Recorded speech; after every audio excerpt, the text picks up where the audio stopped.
In today's video, let's take a look at Restore Defaults, and it is located here under the Setup tab, and you can get to the tab settings at the top by hitting Menu. I hope you enjoy this video on Restore Defaults and use it as a Troubleshooting 101, and also you will be able to use this video to get back to preferred settings, and I will show you my preferred settings that I like to go to after restoring defaults. And as always, if you find this video enjoyable or helpful, a like, share, subscribe is always very much appreciated. Enjoy the video. Prior to restoring defaults, take pictures or a video of your preferred settings. Last year, my friend Keith Froud, who runs the Big Fishing Draws up here in Ontario, he asked me if I could do a video on what to do after you restore the defaults. And that is what we are going to do today. But before we do that, I think it's super important that people truly understand what this restore defaults option does for you, because it is a super important option in your Humminbird electronics. When you hit restore defaults, it is going to bring your unit back to the default settings that came from the factory.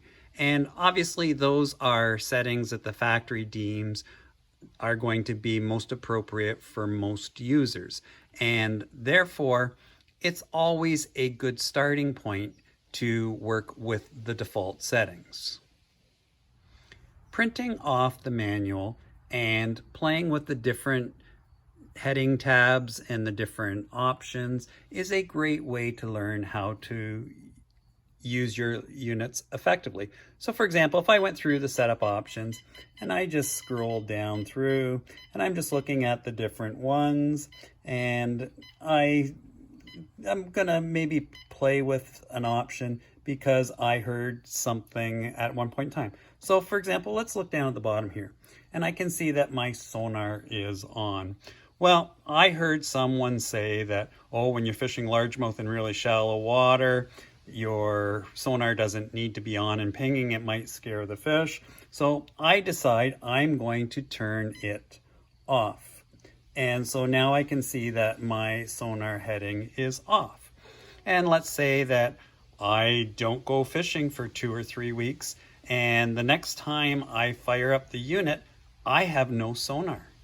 And I'm going, what's wrong with the unit? Well, there's nothing wrong with the unit, but I turn the sonar off.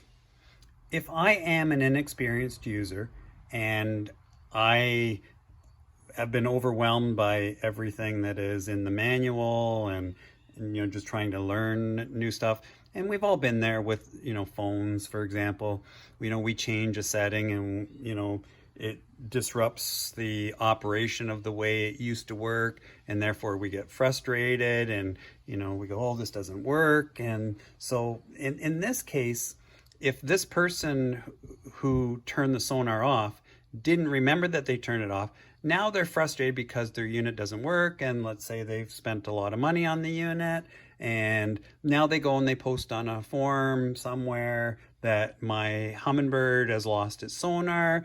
Any suggestions, for help? And one of the troubleshooting 101 effective techniques is that people will often say, well, have you restored the defaults? And I'm going to go through that right now. So let's go through, and right now, if I am that person, I have no sonar. So I'm going to hit restore defaults. And it's going to ask me to confirm, do I want to restore defaults? And I'm going to say yes. So now it's going to go back and it's going to restore the defaults. And one of the things that's going to happen is if I hit menu, and I go into setup, I am going to see that I have no sonar here. Although I have no sonar option here, I know that by looking here that I have 2.0 meters. I know that the depth portion of this is working now. Going to my Sonar tab, I can see that I have the different views, and if I go to 2D view, and obviously I'm sitting in my boat in the garage here, it's not going to come up the way I want it to, but you can see that I have my Sonar. So by restoring defaults, I have got my unit back to working, and therefore if I had recommended somebody to restore defaults because they had no Sonar anymore, simply restoring defaults helped them get their unit back into operational mode. If you have been playing with your settings a lot, trying to dial in side imaging or down imaging, and you've got it to a point where you're not happy with it and you want to just get back to the beginning, then restoring defaults is a way for you to get back to the factory recommended settings in a hurry without having to guess what they were. So that's another reason to sometimes restore defaults. And if you do any updates, they are going to ask you to restore defaults. So once you've got comfortable with restoring defaults, then you have to go back and get your old settings back. So this is what I am going to try and highlight for you. And this was Keith's request to have recommended settings after you've restored defaults. So let's get right to that. First and foremost, the number one thing you want to do is under the Setup tab, you want to go down to User Mode. And I'm going to go down to User Mode. And right now it's in Angler. And you'll notice that I have a limited number of options here. And I have no alarm options here. So I am going to hit the right cursor button. And I am going to go to what is known as custom mode. And what you'll immediately recognize now is that if I go down, I have all these extra options. And that's where I found initially in the example I gave you, the Sonar. So there you can see that after I have put this into custom and restored the defaults, you can see that the Sonar is on. And therefore it fixed the problem. And that is just one of the things that the custom mode will do, is give you extra options so that you can customize and do more things with your Humminbird unit. You can see here the bell. So I have a whole tab for alarm settings, and that's what I was referring to earlier, as that was not there when I was in Angler mode. So a quick little tip, if I'm down here at the bottom and I hit the exit button over here, you'll notice that it came back up to the top. So when I am going to go through and I want to reset things back to where I like them, and I will just simply go through the different tabs and the options and set them up accordingly. So let's do setup. And setup, I'm just going to go through English, and I do not prefer meters. I prefer feet, and in temperature, I prefer Fahrenheit. So I'm just clicking to the options that I like. I'm just using the cursor arrows. Distance, I prefer feet and statute miles, and I prefer miles per hour. So there are settings that I have just changed.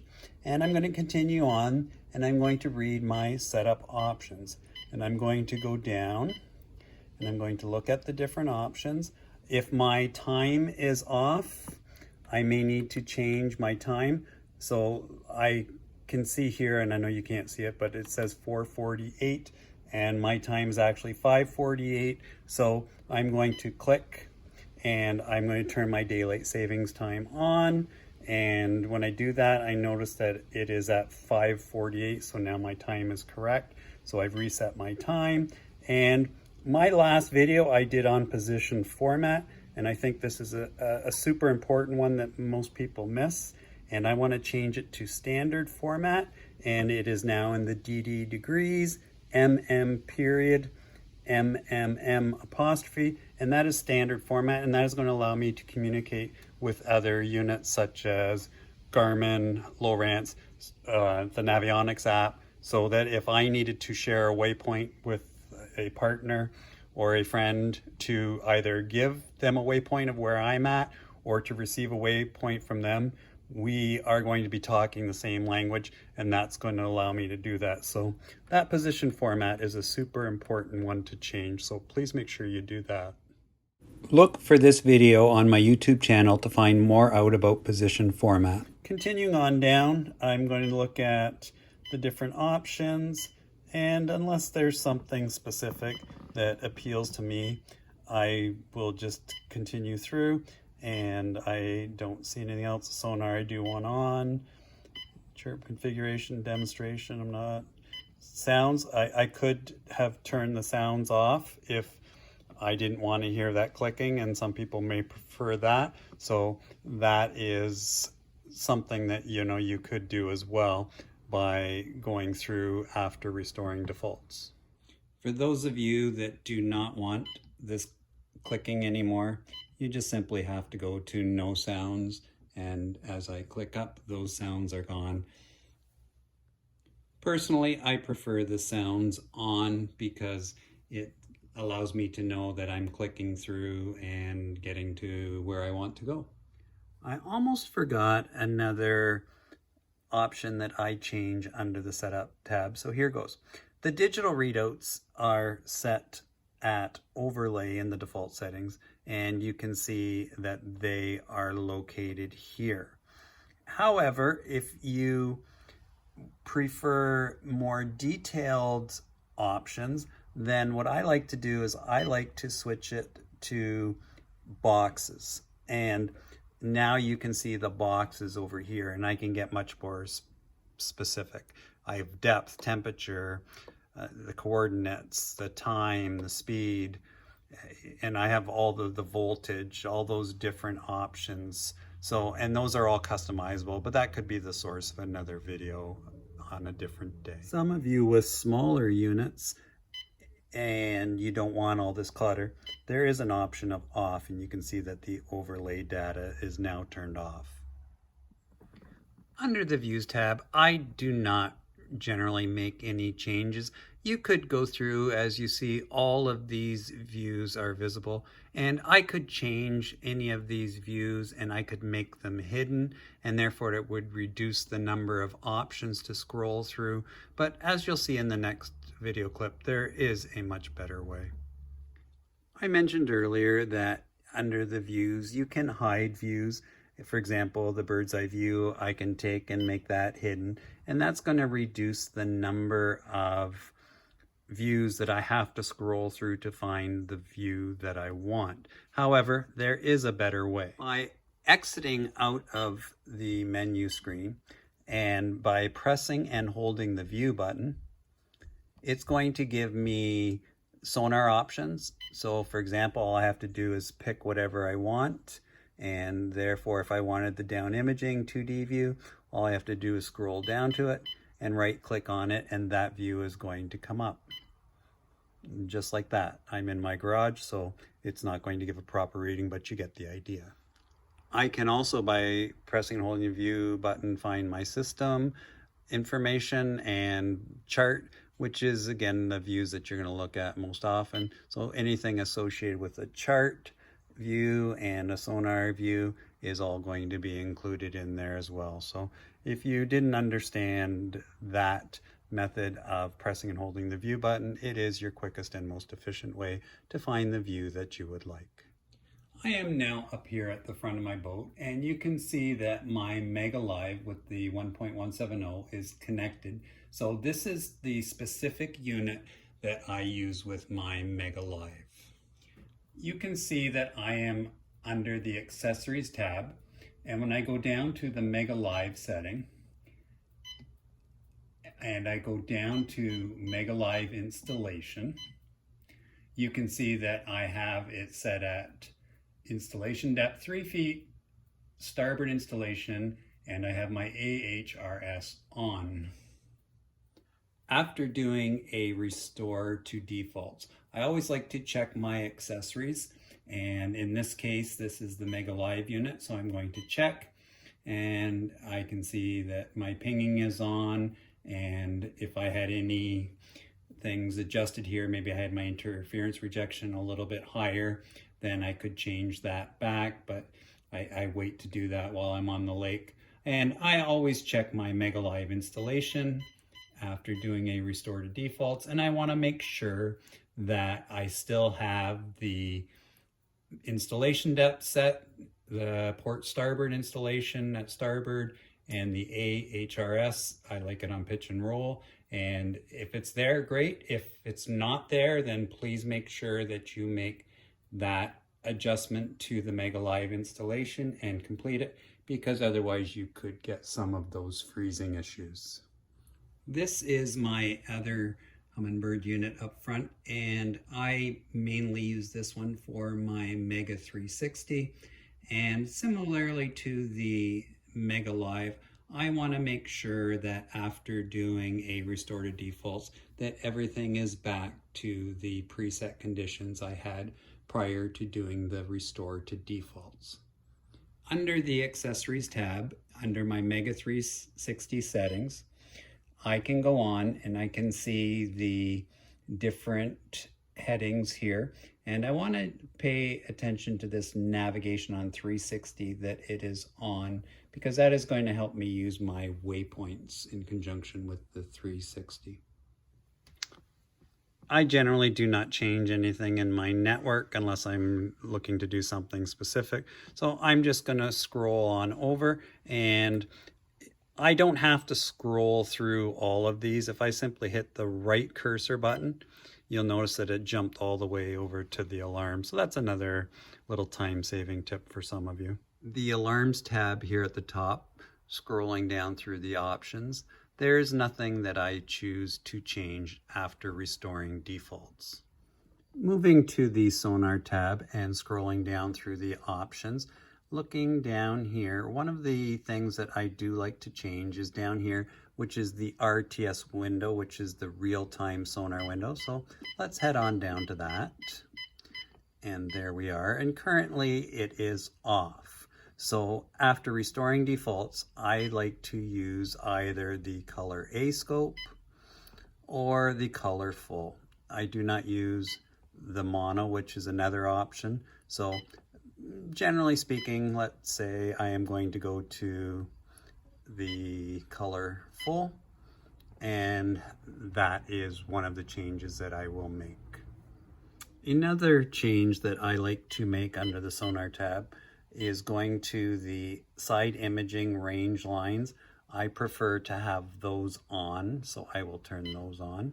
And then, as with anything else, just scroll through the different options and see what you prefer. Some people may prefer to add the color bar, and that can be helpful. And I do like to have that in there as well at times, so I'm going to add that in.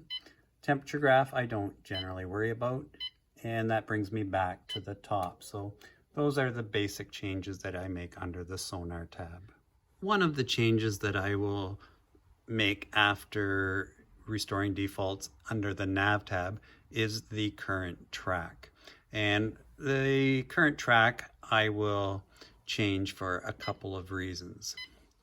So I like to change the appearance, and I prefer the option of the blue, and there it is there. And so I'm going to save that, and two reasons. One, it's part of my old school colors. And secondly, if I am using my Lake Master chip and I have the shallow water highlights in red, it gives me a contrasting color that will stand out against the red shallow water highlight. I will also make some changes in the waypoint settings option.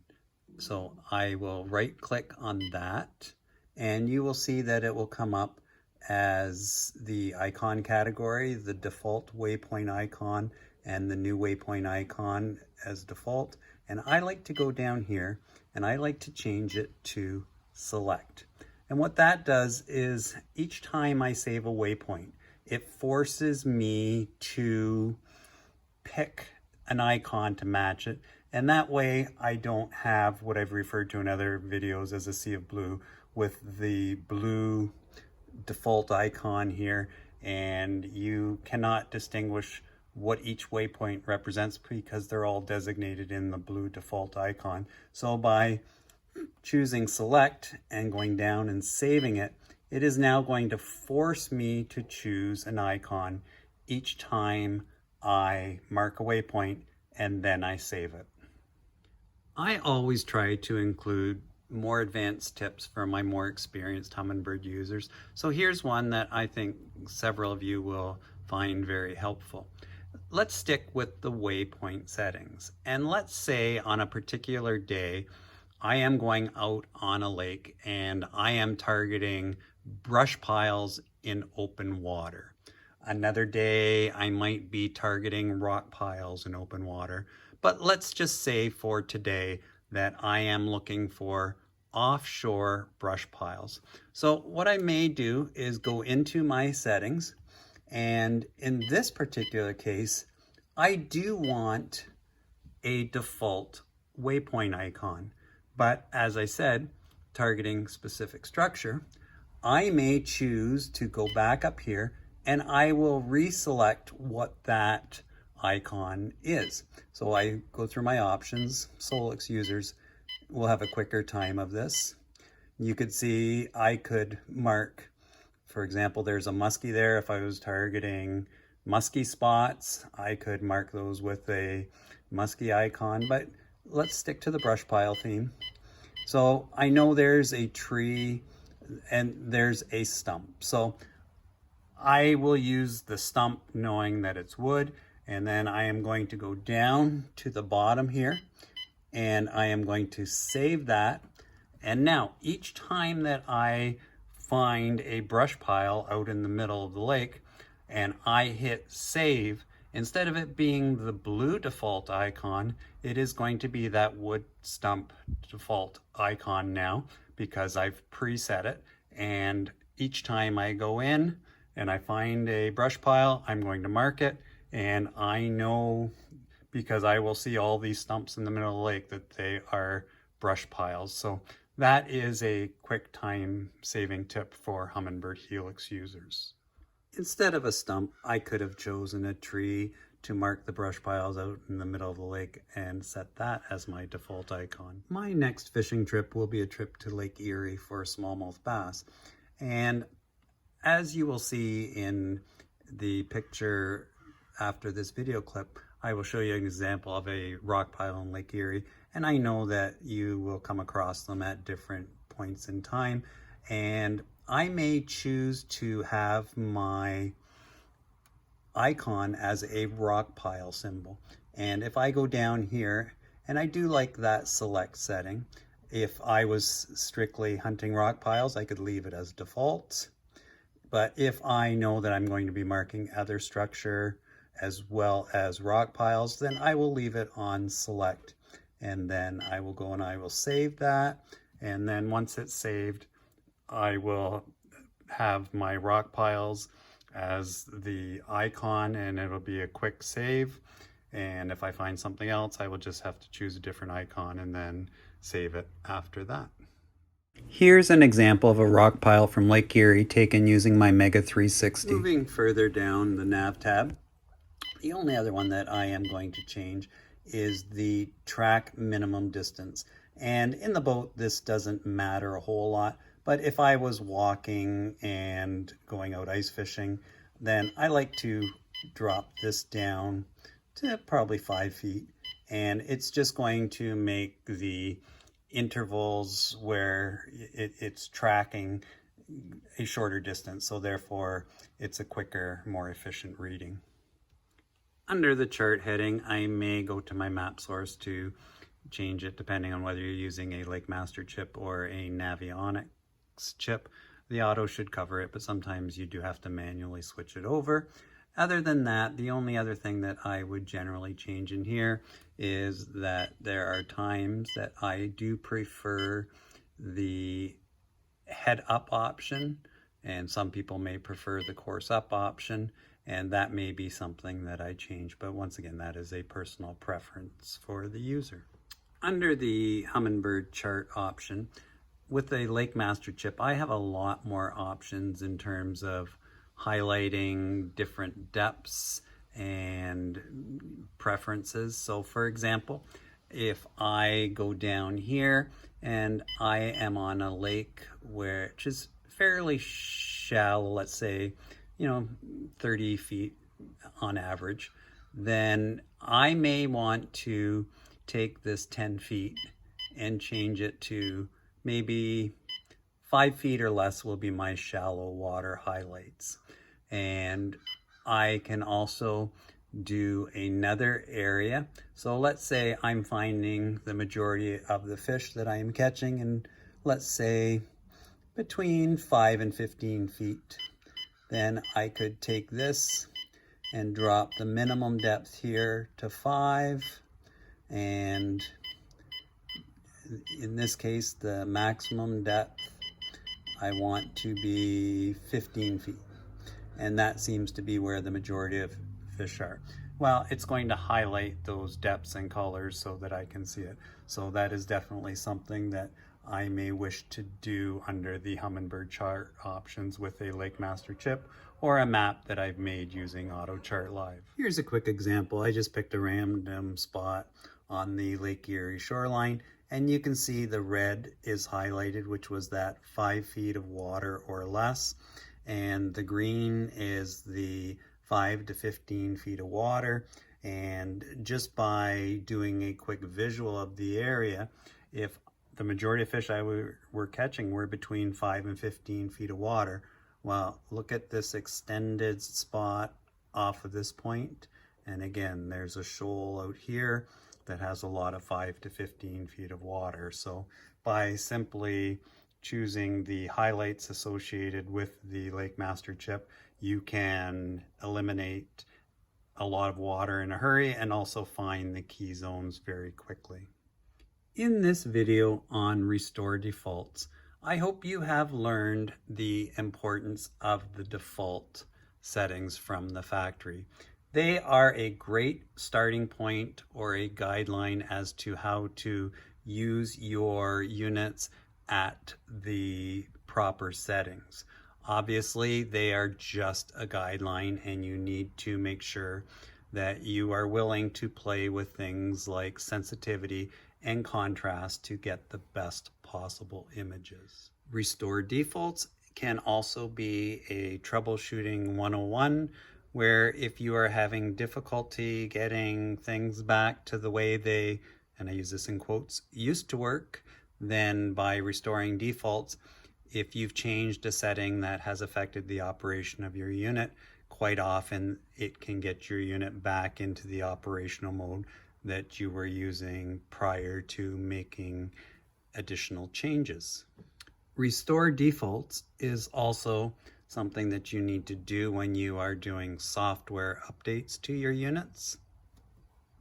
In this video, you have seen the settings that I like to return to after restoring defaults.